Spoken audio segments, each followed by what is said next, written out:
আর একজনকে দেখলাম পত্রিকায় যে তিনি অভিযোগ করেছেন যে তার মালিকানাধীন একটা টিভি চ্যানেল জোর করে দখল করা হয়েছে। কে নিরাপদ তাহলে এই দেশে?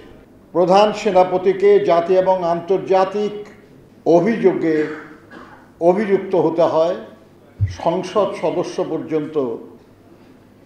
তিনি এবার একজন বিখ্যাত সাংবাদিকও বটেন। তার সম্পদ কেড়ে নেওয়া হয় বলে অভিযোগ করেন। দেশের এক দুর্যোগকালে প্রতিষ্ঠিত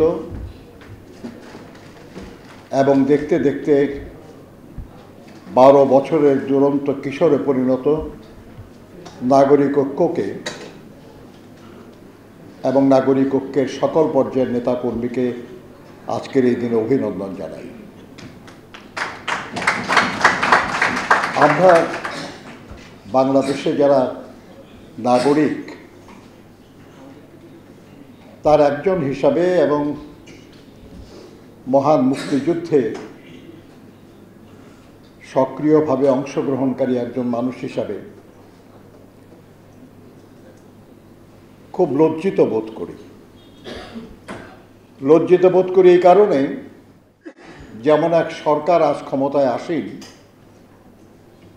তারা একজন প্রধান বিচারপতি নিয়োগ করলেন, যাকে তারাই এদেশ থেকে তাড়িয়ে দিয়েছিলেন এবং তাকে দুর্নীতির অভিযোগে অভিযুক্ত করেছিলেন।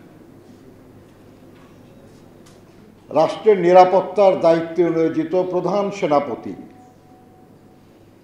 রাষ্ট্রকে দুর্বল করার এবং দুর্নীতি অনাচারে লিপ্ত হওয়ার জন্য অভিযুক্ত। তাদেরই নিযুক্ত আরেকজন, যিনি দেশ থেকে অপরাধ দূর করার দায়িত্বে নিয়োজিত বাহিনীর প্রধান, পুলিশ প্রধান, তিনি আজ দুর্নীতির অভিযোগে অভিযুক্ত। রাষ্ট্রের মানুষের নিরাপত্তা দেওয়ার দায়িত্ব যার, তার হাতে যারা দুর্বল জনগোষ্ঠীর অন্তর্ভুক্ত, সেই ধর্মীয় সংখ্যালঘু সম্প্রদায়ের মানুষরাও, যারা আইন প্রণেতা বলে নিজেদের দাবি করেন, তাদের কেউ মর্মান্তিকভাবে নিহত হয়েছেন বলে জানা যায়, যদিও এখনো তা প্রমাণিত হয় নাই। আবার আর একজনকে দেখলাম পত্রিকায় যে তিনি অভিযোগ করেছেন যে তার মালিকানাধীন একটা টিভি চ্যানেল জোর করে দখল করা হয়েছে। কে নিরাপদ তাহলে এই দেশে? বাংলাদেশের প্রধান বিচারপতি দেশ থেকে বাধ্য হন প্রধান সেনাপতিকে জাতি এবং আন্তর্জাতিক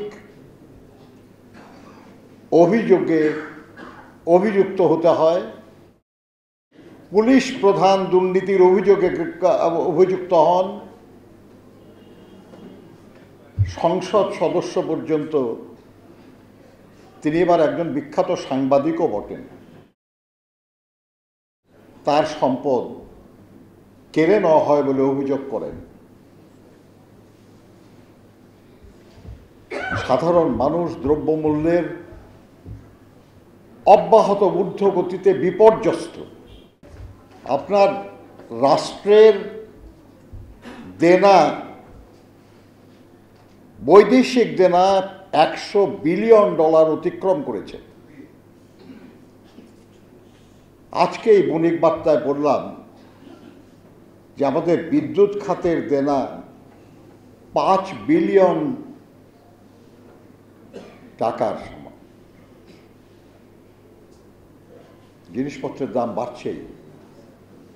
পত্রিকায় এসছে যে গরিব মানুষের উপর ট্যাক্সের বোঝা আগামী বাজেটে আরো বাড়বে। IMF এর ঋণ নেওয়া হয়েছে, তার শর্ত পূরণের জন্য ভর্তুকি তুলে দেওয়া হচ্ছে, সাধারণ মানুষের জীবন মান অবনতি ঘটবে নিশ্চিত। এরকম একটা সময়ে দ্বাদশ বছর অতিক্রান্ত বা দ্বাদশ বছরে পদার্পণকারী নাগরিক ঐক্যের কাছে অনেকে আমাদের যারা এখানে বক্তব্য রেখেছেন তারা সবাই প্রত্যাশা করেছেন আরও সাহসী, আরও সংগ্রামী ভূমিকা। আমি অনেক সময় বলি আর কি যে এই বাংলাদেশের মানুষ আর কত লড়াই করবে? তারা ভাষার জন্য জীবন দিয়েছে, তাদের ন্যূনতম অধিকারগুলির জন্য তারা জীবন দিয়েছে, স্বায়ত্ত শাসনের আন্দোলনে জীবন দিয়েছে, স্বাধীনতার লড়াইয়ে লক্ষ লক্ষ মানুষ জীবন দিয়েছে, সেই স্বাধীন দেশে গণতন্ত্রের জন্য জীবন দিয়েছে, গণতন্ত্র পুনঃপ্রতিষ্ঠার জন্য জীবন দিয়েছে। আর কত আন্দোলন তাদের করতে হবে, আর কত জীবন তাদের দিতে হবে, কত আর মানুষ এ দেশের মানুষকে ন্যূনতম মৌলিক সব অধিকারের জন্য লড়াই করতে হবে, জীবন দিতে হবে। এই লড়াইয়ের একটা শেষ হওয়া দরকার। যুগের পর যুগ শুধু লড়াই করে যাব, তার ফল উপভোগ করতে পারবো না, এটা হতে পারে না। কিন্তু আমরা মুক্তিযুদ্ধ করেছি, তার সুফল ভোগ করেছে এমন সব মানুষরা যারা ধারে কাছে ছিল না মুক্তিযুদ্ধে, আর যারা সত্যি সত্যি মুক্তিযুদ্ধে ত্যাগ স্বীকার করেছে তারা বঞ্চিত হয়েই চলেছে। যারা গত বেশ কয়েক বছর ধরে গণতন্ত্র পুনঃপ্রতিষ্ঠার জন্য সীমাহীন সাহস নিয়ে ত্যাগ স্বীকার করে লড়াই সংগ্রাম অব্যাহত রেখেছেন, তাদের সবার কাছে একই কথা, আসুন এই লড়াইয়ের একটা শেষ দেখার জন্য এবং সেই লড়াইয়ে এমন একটা ব্যবস্থা আমরা অর্জন করি যাতে এদেশের মানুষদের আর জীবন দিতে না হয়, আর লড়াই করতে না হয়। মান্না ভাই গণতন্ত্র মঞ্চের পক্ষ থেকে যে কল্যাণ রাষ্ট্র চিন্তার একটা ধারণা দেওয়া হয়েছে, এই ধারণাকে আরও সমৃদ্ধ করে বাংলাদেশে জনগণের জন্য আমরা যথার্থই একটা কল্যাণ রাষ্ট্র প্রতিষ্ঠা করি, যে রাষ্ট্রে মানুষ নিশ্চিন্তে নির্বিঘ্নে ঘুমোতে পারবে, আহার পাবে, বাসস্থানের ব্যবস্থা হবে, যোগ্য মানুষরা যোগ্য স্থানে কাজ করার সুযোগ পাবে, হালাল উপার্জন করে তারা জীবিকা নির্বাহ করবে। সেরকম একটা রাষ্ট্র গড়ে তোলার জন্য আমাদের যে লড়াই, এই লড়াইয়ের একটা সফল সমাপ্তির জন্য আমাদেরকে আরও ঐক্যবদ্ধ, আরও সংগ্রামী ভূমিকা পালনের দায়িত্ব নিতে হবে। আসুন আগামী দিনে সেই লড়াইয়ে আমরা সবাই মিলে ব্রতী হই এবং সেই লড়াইয়ে বিজয়ী হই। আপনাদের সবাইকে ধন্যবাদ। আল্লাহ হাফেজ। বাংলাদেশ জিন্দাবাদ, নাগরিক ঐক্য জিন্দাবাদ। 1 জানুয়ারি 2024 চেঞ্জ টিভি পা রেখেছে সুরভিত 6 বছরে। সবার প্রতি নিরন্তর শুভেচ্ছা। changetv.press আগামী 1 জানুয়ারি তার প্রতিষ্ঠা বার্ষিকী।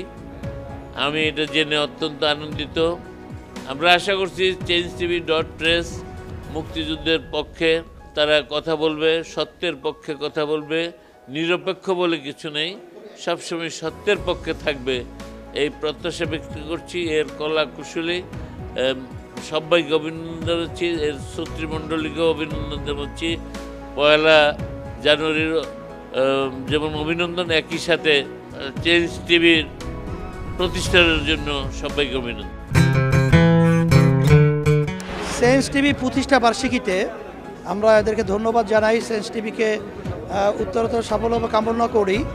আর সাথে সাথে আমরা বিশেষ করে এদেরকে অনুরোধ করব যেন তারা দেশের পক্ষে এবং বাংলাদেশের জনগণের পক্ষে, ইসলামের পক্ষে, হকের পক্ষে, সত্যের পক্ষে তারা যেন সুন্দর পরিবেশন করতে পারে এই আশাবাদ ব্যক্ত করি। আমি শুনে খুবই খুশি হয়েছি। চেঞ্জ টিভি প্রতিষ্ঠার পর থেকে এটি অত্যন্ত বস্তুনিষ্ঠ খবর পরিবেশন করছে। তাছাড়াও দেশের অর্থনীতি, রাজনীতি বিভিন্ন বিষয় নিয়ে তারা জাতির সামনে বিভিন্ন তথ্য তুলে ধরে।